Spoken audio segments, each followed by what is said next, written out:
안녕하세요. 오바마랑복독방입니다. 구독과 좋아요, 알림 설정, 회원가입 부탁드리겠습니다. 둔촌주공도 꼼짝없이 당했습니다. 시스템 가구 담합 20개사 중에 과징금을 맞은 곳들이 180억 가까이 됐고요. 그 정도로 분양가에 이 시스템 가구 자체를 녹여버리니까 분양가가 가뜩이나 고공행진하고 있는데 더욱더 높아질 수밖에 없는 거고요. 담합 대상이 된 아파트 중에 단군 일의 최대 재건축으로 불리는 올림픽파크 포레온도 포함이 돼 있고, 건설사도 어차피 이 분양가 부분에서 더욱더 키높이 구두를 신을 수밖에 없는, 어찌 보면 피해자일 수도 있습니다. 포스코, 현대, 호반, 그리고 롯데, 대우, 대형 건설사 14곳 등이 해당이 되는데, 공정거래위원회가 20개 가구사의 시정명령 그리고 과징금 총 183억을 부과하기로 결정을 했고요. 여기에 넥시스, 동성사, 한샘 이름만 딱 들어도 금방 알 수 있는 시스템 가구사들이 줄줄이 나열되어 있는 걸 볼 수가 있죠.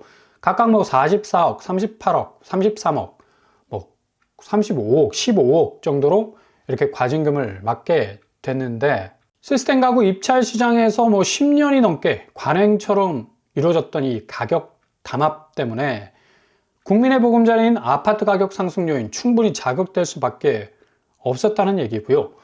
의식주, 국민 생활과 가장 밀접하게 접해 있는 부분이 주거 부분 아니겠습니까? 특히 한국은 부동산 부분에 있어서 이 가격 부분이 굉장히 지금 고점에 대롱대롱 매달려 있는 상황인데, 이렇게 고분양가가 좀처럼 해소가 되지 않는 그런 근본적인 이유가 있었던 겁니다.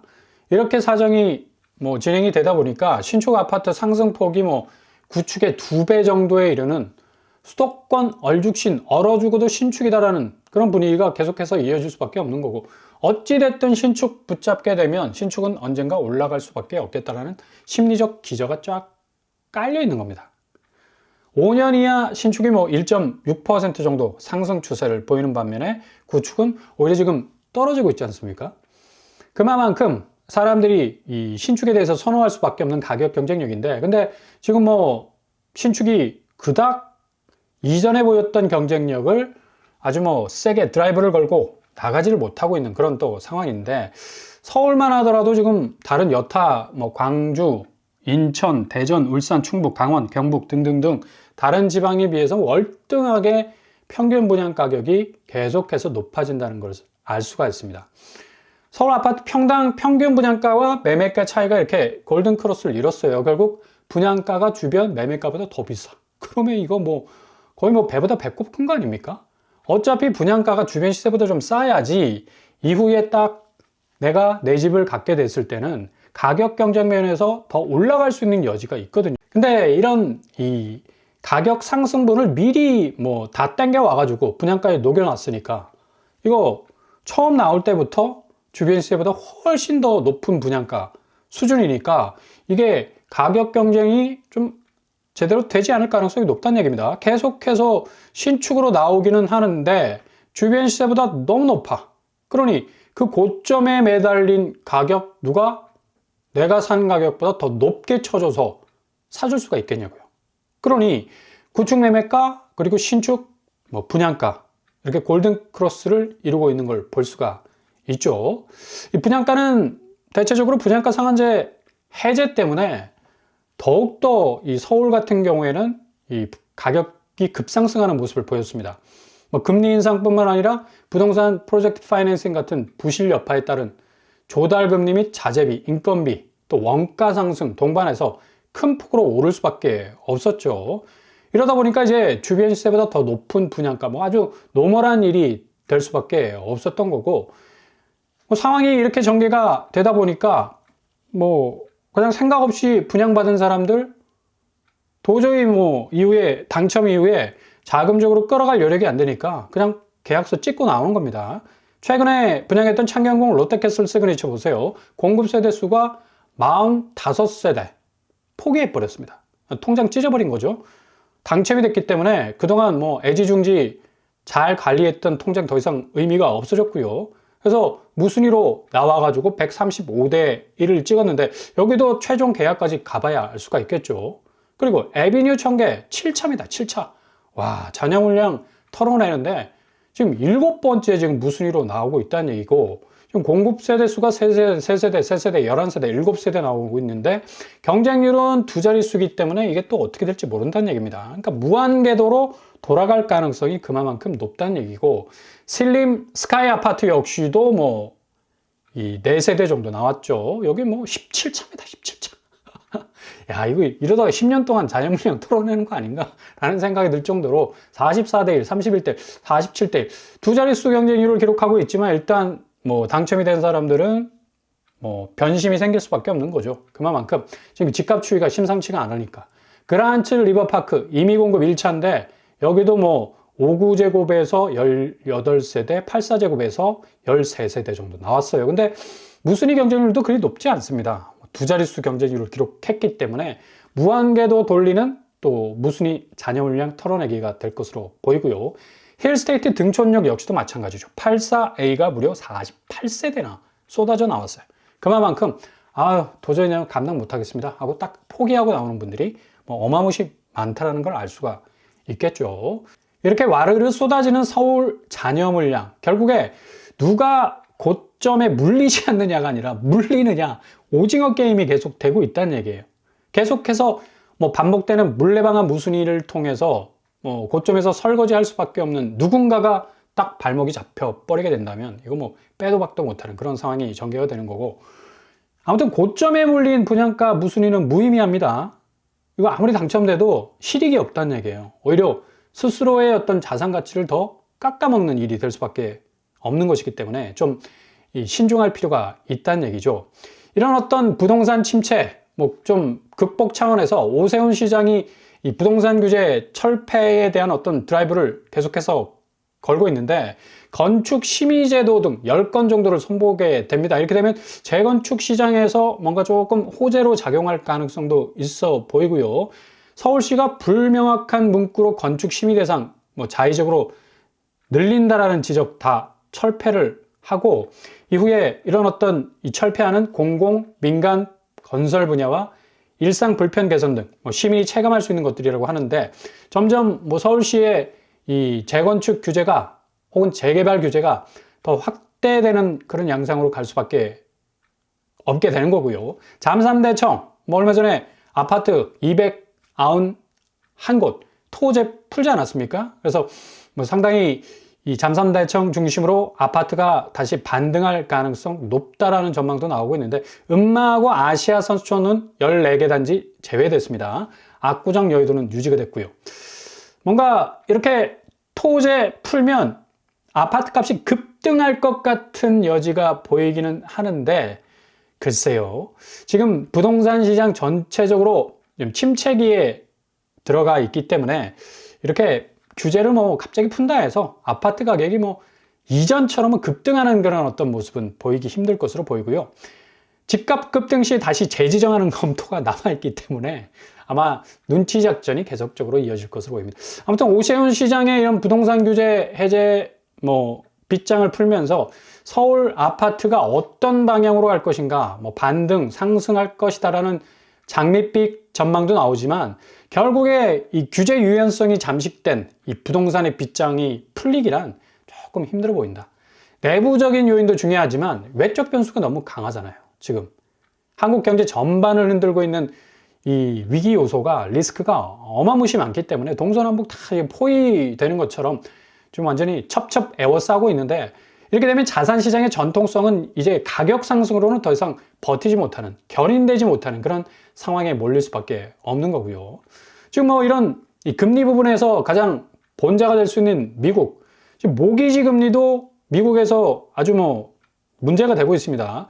연체율이 뭐 이전보다 더 높아질 수밖에 없는 거고, 이게 계속적으로 모기지 금리가 기존 금리는 내려가는 반면에 시장 금리는 다시 올라가는 어떤 이 거꾸로 타는 보일러처럼 활활 타오르고 있는 형국이라서, 실제로 뭐 소득별 이 연체율을 따져봐도 이 중산층 수입을 가지고 있는 분들이 뭔가 부채 부분에서 자유롭지 못한 걸 볼 수가 있죠. 이 그래프만 딱 보더라도 정답이 나오는데, 뭐 더 비싼 가격에 주택을 샀기 때문에 자산 가격 상승도 느릴 뿐만 아니라 그만큼 부채가 몰려 있다는 얘기예요. 뭐 이 상황에서 모기지 금리까지 올라가니까 굉장히 뭐 호덕호덕거릴 수 있는 그런 상황으로 치달을 수밖에 없는 거고, 지금 우리나라 상황도 마찬가지입니다. 은행 연체율이 지금 8년 만에 최고조를 찍고 있어요. 이 연체율을 기록하는 사람들이 저소득층 사람들은 아닙니다. 어느 정도 중산층에 가까운 MZ세대, 특별히 뭐 과감하게 금융 투자해가지고 어느 정도 수익을 얻었던 분들인데, 이게 뭐 다짜고짜 집값 분명히 오른다는 어떤 신호를 받고 뭐 무작정 대출 물고 집을 샀지만 결국에 연체율이 0.44% 정도 찍을 정도로 상당히 이 부채 부분에 있어서 경색 국면이 진행이 되고 있다는 사실을 볼 수가 있겠고요. 역대급 뭐 순이익을 기록하는 금융권, 당연히 대출 많이 물려놨으니까 쪽쪽 빨아들이면 되는 거거든요. 뭐 빨대 꽂았지 않습니까? 근데 대신 예금이자 낮추고 주담대금리 올리는 예대마진 뭐 확대하자 은행 의존도는 훅 떨어질 수밖에 없는 거. 누가 뭐 예금이자 그렇게 적게 주는데 어떻게 자기 돈을 파킹시킬 수가 있겠습니까? 은행 의존도 3년 만에 감소할 수밖에 없는 거죠. 이런 식으로 되다 보니까 은행의 건전성 부분은 상당히 악화될 수밖에 없겠고, PF에 가장 취약한 부실저축은행 뭐 선별을 일단락해서 7곳 정도의 은행이 좀 아슬아슬하다고 합니다. 적기 시정조치 심사를 한다고 하는데, PF 부분에 있어서 7개 은행이 날아가게 되면 뭐 엄청난 금융대란 도미노처럼 일어날 가능성도 높다는 얘기죠. 저축은행 연체율만 보더라도 자영업자 대출이 뭐 용오름처럼 막 쭉쭉해서 뻗어나가는 걸 볼 수가 있겠고요. 가계 신용대출은 조금 떨어지는 반면에 아무튼 저축은행 부동산 금융 비중은 너무나 높다. 브릿지론이 뭐 48%, 본 PF는 88% 정도에 이를 정도로, 이게 PF 위기가 딱 터지게 되면 금융권과 함께 동시다발적으로 위기 현상이 찾아올 수밖에 없다는 얘기죠. 그리고 저축은행 금리 경쟁력, 뭐 예금 금리 여기도 계속해서 낮추니까 뭐 경쟁력이 떨어질 수밖에 없는 거고, 자금이 잘 제대로 안 돌아요. 이렇게 금리 경쟁력이 떨어질 수밖에 없기 때문에, 심지어 뭐 인터넷 은행, 뭐 K뱅크, 카카오뱅크 역시도 계속적으로 여기 뭐 예금 금리 많이 주는 대로 또 소문이 나 있지 않았습니까? 근데 천만에이션, 이제 완전히 분위기 싹 입을 닦는 분위기입니다. 인터넷 은행 역시도 2%대로 내려오는 그런 어떤 추세로 가고 있다라는 얘기죠. 이러다 보니까 시중에 자금이 제대로 돌질 못하는 거예요. 부동산 시장에서도 돈이 돌질 못하면 거래량 급감할 수밖에 없습니다. 작년 9월부터 올해 1월까지 거의 뭐 3,000건에서 2,000건으로 떨어지고 있고, 이번 달 2월 달 542건의 거래량이 그치고 있습니다. 결국 이건 뭘 말하느냐? 자금 부담으로 인한 거래 손절이 결국은 가격, 뭐 분양가는 엄청 실이 오르겠지만 구축 매매가는 뭐 수직으로 떨어질 가능성도 충분히 있다라는 얘기죠. 이런 어떤 의미에서 상당히 뭐 많은 분들이 대안적인, 조금 이 가격 면에서 보다 좀 이 서울 도심 안에서 접근할 수 있는 경쟁력 있는 이 단지들을 찾고 있는데, 용산 유수지 부지, 오늘 아주 의미 있는 또 발표를 했고요. 여기가 거의 잊혀지는 그런 어떤 입지였는데, 이제 당초 500채 정도 공급한다는 입장에서 800채로 더 확대가 되는 그런 어떤 이 분위기로 흘러가고 있습니다. 뭐 조감도를 보더라도 상당히 좀 깔끔하게 이 정리가 되어 있는 것 같고요. 아파트 뒤편 쪽으로는 숲세가 확실하게 형성이 되어 있는 걸 볼 수가 있겠죠. 공급 대상 예정지를 보더라도 용산역하고 굉장히 가깝습니다. 그리고 뭐 1호선, 4호선, 6호선이 지나가고 있고, 신용산역도 가까운 편이고요. 무엇보다도 용산 국제업무지구 사업구역에서 800채 정도 나온다는 건 굉장한 공급이 될 수가 있겠죠. 이제 사전 청약은 수도권, 경기권은 거의 이 폐막입니다. 폐막. 다 이제 캔슬이 되는 추세고, 나노명, 그러니까 뉴홈에서 나오는 나노명, 요 공급에 조금 이 집중을 할 필요가 있다는 얘기죠. 그만큼 지금 아파트값 자체가 신축, 제가 초반에 말씀드린 대로 신축 자체가 좀 뭐 시스템 가구가 뭐 담합해가지고 어마무시 뭐 분양가가 척 올리지 않았습니까?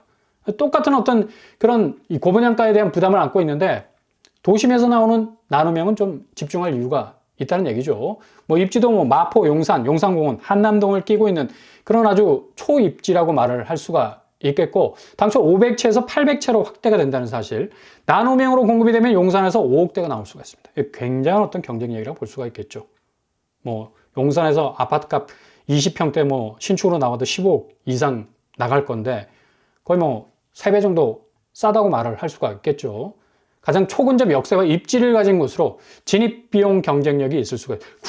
굳이 내가 전 비용을 다 들여서 입주할 이유가 없는 거예요. 주거라는 것은 안정성만 있으면 되거든. 전월세 뭐 허덕허덕거리면서 언제 이사 갈까, 이사 비용 따지고 뭐 집주인과의 관계 너무나 골치가 아프고 불안불안한 그런 상황을 조금 5억대라는 아주 저렴한 비용으로 내가 주거의 안정화만 취하면 되거든요. 그리고 뭐 내 소유권도 전액 뭐 내가 전체적으로 내 소유권을 주장을 하지 못하지만 70% 정도는 내가 가져갈 수 있는 그런 어떤 부분도 있고요. 충분히 가성비가 있는 곳으로 볼 수가 있는 거죠. 이런 식으로 조금 접근할 필요가 있다는 얘기죠. 굳이 내가 고점에 올린 분양가 허덕거리면서 매달릴 이유가 없다는 얘기죠. 이렇게 공포에 물려있는 지금 부동산 시장 거래량 감소는 결국 매매가를 직격할 수밖에 없고 분양가는 구축의 2배로 앞으로 더 비싸질 가능성이 높습니다. 상대적으로 구축은 현실적인 접촉점을 만들어낼 가능성도 있어서 틈새를 잘 노리신다면 아주 좋은 기회가 찾아오게 될 겁니다.